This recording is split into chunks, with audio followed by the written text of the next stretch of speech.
सबसे बड़ा rail network और सबसे बड़ा न्यूज नेटवर्क एक बार फिर आपसे जुड़ चुका है। आप देख रहे हैं हमारा खास कार्यक्रम गाड़ी बुला रही है। ये जो ट्रेन है ये गुजरात से लेकर मध्य प्रदेश की राजधानी भोपाल तक का सफर तय करती है। एक और खास बात, कल मैंने आपको रतलाम का जिक्र किया था, उसी में एक सीट शामिल है झाबुआ।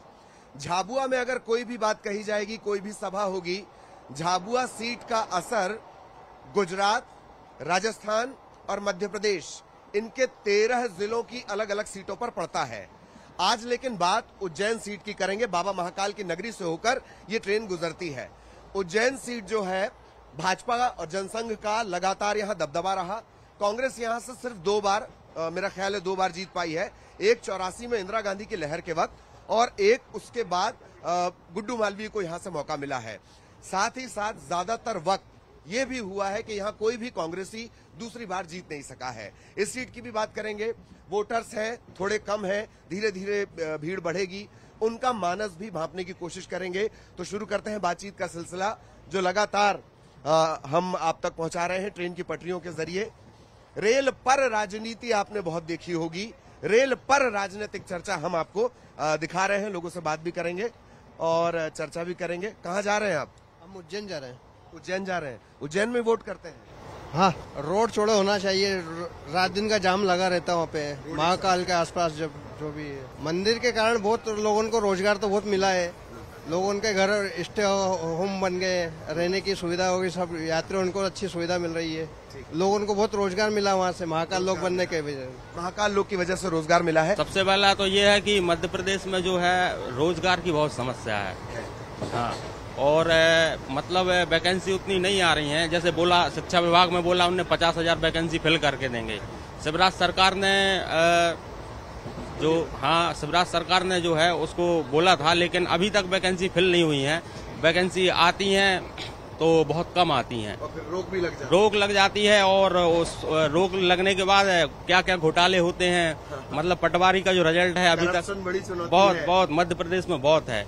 लेकिन अब उम्मीद है अब जो नई सरकार आई है अच्छा करेगी। डॉक्टर यादव जी वो डॉक्टर यादव जी अच्छा काम करेंगे। और चलिए उम्मीद है कि और बेहतर काम होगा और इन्हीं उम्मीदों। जी बोलिए। हमारे क्षेत्र में मतलब बीना जो BORL रिफाइनरी जो थी वहाँ पे अच्छा काम हुआ है। मोदी जी ने अभी उसका जो पेट्रोकेमिकल हब है उसका उद्घाटन, उसको लेकर काम हो रहा है, उसका उद्घाटन किया है। अप्रैल से उसका काम चालू होगा।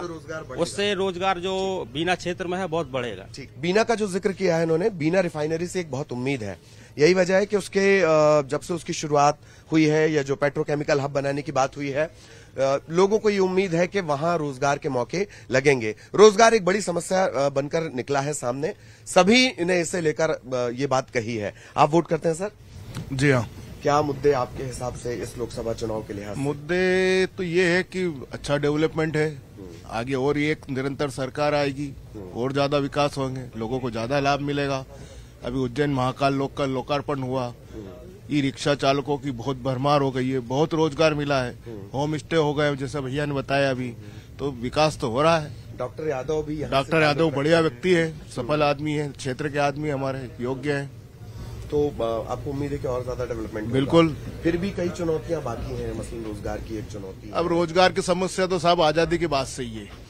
इतने सालों से किसी सरकार ने आज तक ध्यान नहीं दिया, तो ये डंडा हमेशा ही लगा ही रहता है। रोजगार, हाँ, अब ये तो गरीबी हटाओ तो गरीबी हट जाए। गरीब रहा का कितने तो मकान बना दिए सरकार ने। हमारे माननीय मुख्यमंत्री जी जो यादव जी बने हैं, इनसे हमारे को बहुत उम्मीद है। हमारा मालवा क्षेत्र के लिए बहुत अच्छा कार्य कर रहे हैं। तो मालवा के लिए बहुत उम्मीदें हैं। दरअसल मालवा निमाड़ एक तरह से, मैंने आपको कल भी बताया था, जिक्र भी किया था, मालवा निमाड़ एक तरह से गढ़ है बीजेपी का और लगातार जो दबदबा है वो बढ़ता जा रहा है। आप भी वोट करते हैं? कहाँ वोट करते हैं? उज्जैन से। हाँ। तो क्या आपके हिसाब से? मेरे हिसाब से उज्जैन में मेडिकल कॉलेज की सख्त जरूरत है। शासकीय मेडिकल कॉलेज है नहीं, उसकी आवश्यकता है। तो काफी डॉक्टर्स मिलेंगे, उससे चिकित्सा सुविधा वगैरह में विस्तार होगा, लोगों को लाभ मिलेगा।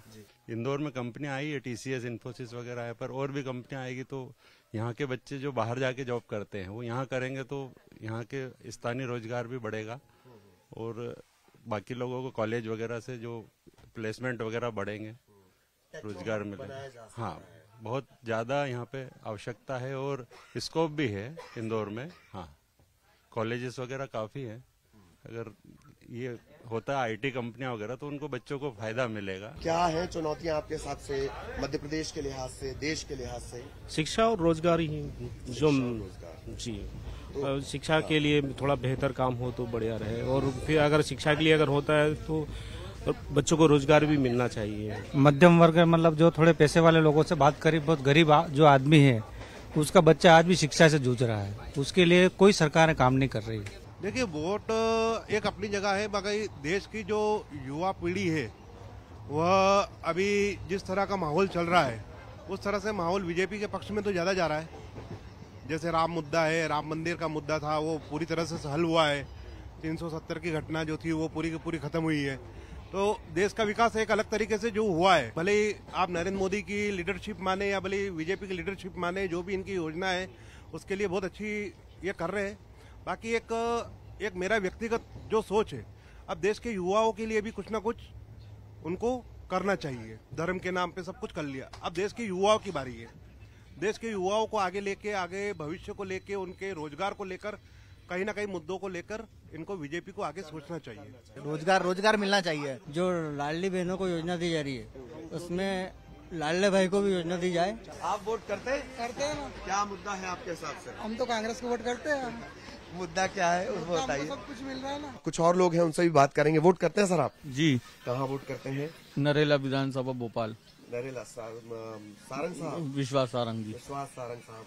तो क्या आपके हिसाब से मुद्दे लग रहे हैं इस बार? क्या आपको लग रहा है चुनावी माहौल? चुनावी माहौल तो इस बार ठीक है, एक ही पक्ष में है माहौल तो। अच्छा, एक पक्ष में लग हाँ रहा है हाँ आपको? बिल्कुल। अच्छा, मुद्दे कमी तो होती है हर जगह, क्या आपको कमी लगती है? मुद्दा बस खाली एक ही है, रोजगार चाहिए युवाओं को, बस उस पर और ज्यादा फोकस, और ज्यादा फोकस होना चाहिए। सरकार जितना करे उससे ज्यादा। हाँ, तो क्या कमी लगती है फिर? कमी लगती है कि अगर धर्म, जाति, इसके नाम पे अगर वोट नहीं डालेंगे जनता तो फिर सही रहेगा। बस ये, पर पब्लिक तो बहुत जल्दी मान जाती है इन सब चीजों से। क्या मानती है?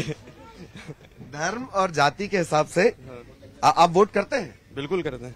ये वोट करते हैं, ये युवा वोटर है और कई सालों तक ये वोट करेंगे। और जो मार्के की बात इन्होंने कही कि क्या हम धर्म और जाति के आधार, अगर विकास के आधार पर अगर वोट दिए तो अच्छा रहेगा हमारे देश के लिए। विकास के आधार पर वोट देना चाहिए।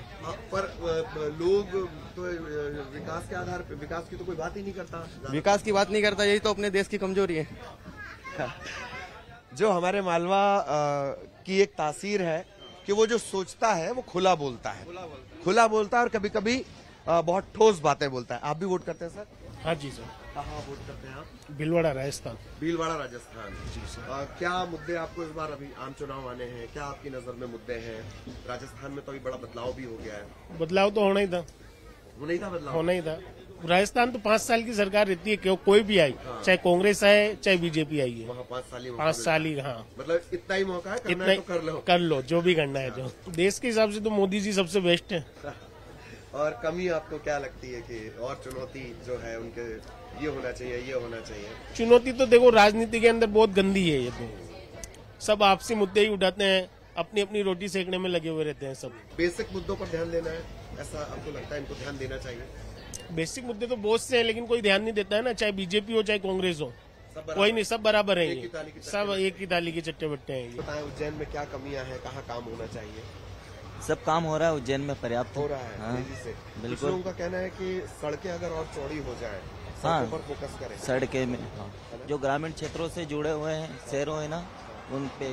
मैं एक बार उज्जैन से मुझे बार बार होकर आना जाना पड़ा आसपास जी के शहरों में, तो मुझे भी कमी महसूस हुई। जाम बहुत लगता है आपके? बिल्कुल लगता है। जाम एक समस्या, बड़ी समस्या। जी सर।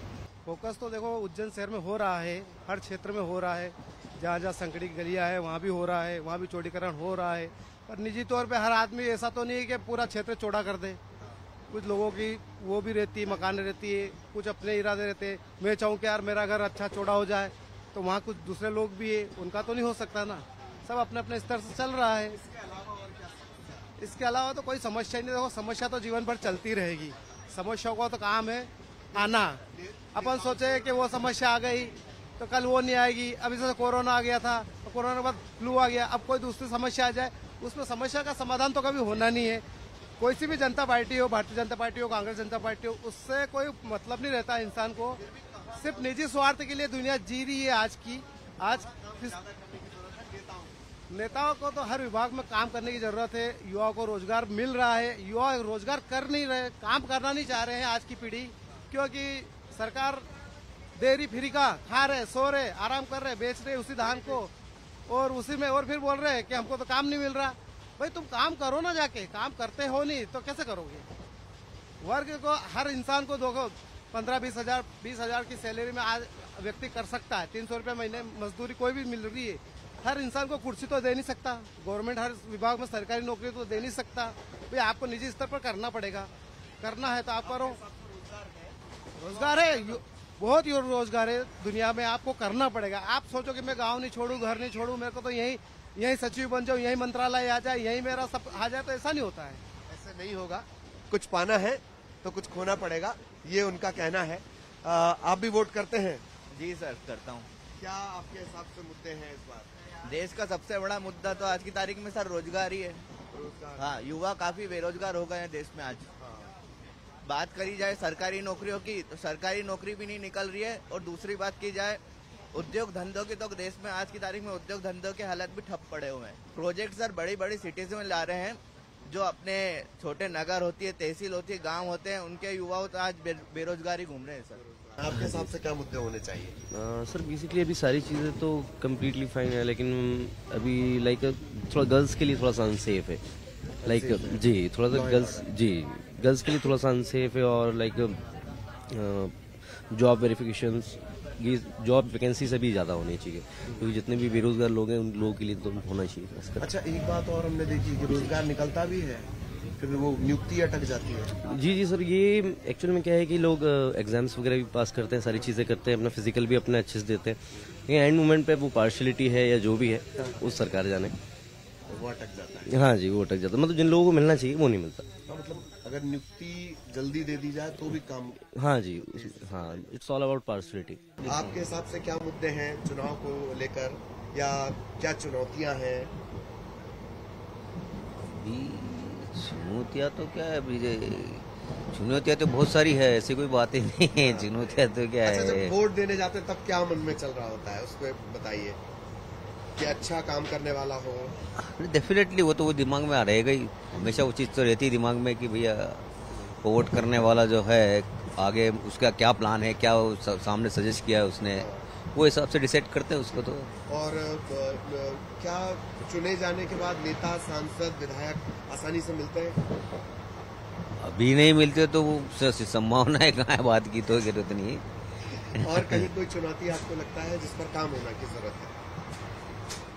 देखिए, ये सब चीजें हैं। देखिए, कुछ हो रहा है, कुछ और भी उम्मीद करते हैं कि होनी चाहिए, हो रहा है, लेकिन और जरूरत है, इन सब चीजों के ऊपर जरूरत है काफी। और काम किए जाने की जरूरत है। काम हो रहा है, लेकिन और ज्यादा तेजी से काम किए जाने की जरूरत है। ये जो वोटर हमारे साथ थे उनका ये कहना है। ये बार बार बात आई है निकलकर कि काम तेजी से हो रहा है, लेकिन और बेहतर तरीके से काम किए जाने की जरूरत भी है, और कवायद भी की जा रही है। कवायद कितनी कामयाब हो रही है ये आप तय करेंगे जब आपके सामने वो बैलेट बॉक्स होगा या आपके सामने ईवीएम होगी। सर वैसे तो नेता तो हमेशा काम करने वाले ही रहते हैं मगर फिर भी एक्सपेक्ट है हम लोगों को कि अब और बेटर किया जा सकेगा। लाइक कुछ भी रोड ट्रांसपोर्टेशन है, एजुकेशन है, और स्किल्स के हैं, न्यू डेवलपमेंट्स हैं, और जो भी है एजुकेशन में, फील्ड में, इनमें सुधार की अभी और बहुत ज़्यादा है। काम क्या होना चाहिए ये बताइए। All round development of the country, all round development of the country. और अभी कहाँ किस सेक्टर में ज्यादा काम करने की जरूरत है? एम्प्लॉयमेंट।